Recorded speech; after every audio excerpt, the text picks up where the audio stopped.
How's it going, everybody? This is Outlaw Independent again. Got another problem with another remanufactured alternator from O'Reilly's.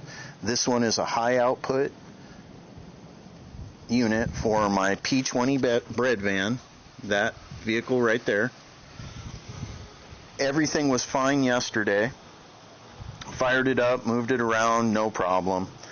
Go to get in it this morning and fire it up, and it sounds like a bearing is seized and it's squealing its butt off. So after I moved it out of my driveway, I opened the hood and took it apart, and this cooling fan was rubbing on the face.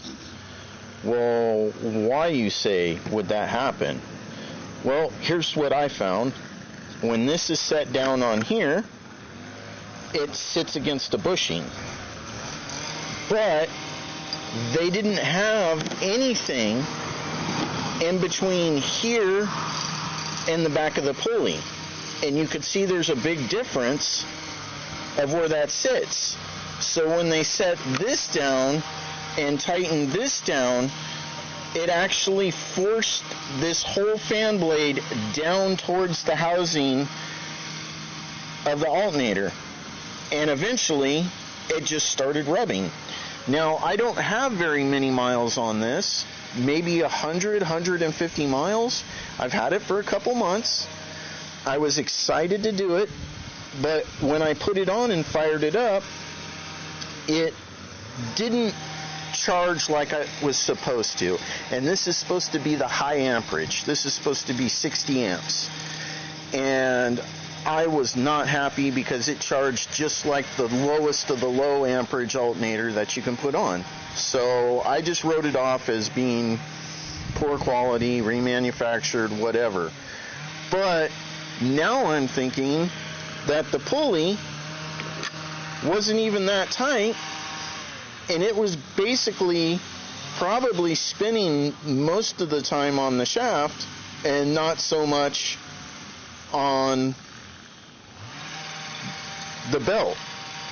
So I'm to the conclusion now that once I'm done fixing this remanufactured alternator, it should work better. Now what I've done is I took a piece of material. This happens to be one of those cheap jack handles for those little tiny jacks that I had laying around, and I cut one that was about 5/16.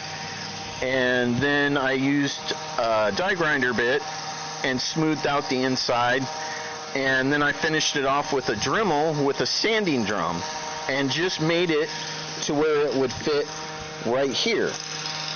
And then what I'm going to do is I cleaned that up, took all the paint off so it's bare metal. I soaked it, cleaned it, and now it's in the freezer so it'll shrink. So I can heat up this washer, and with the metal sleeve in the freezer, it should shrink down once it freezes, and I can set it in here with this heated up, and then it'll expand and it'll be like a press fit. Then that will go there and give a little more stability to the fan. Then the sleeve will go on like this. This isn't the one I made, but this is similar to the one I made.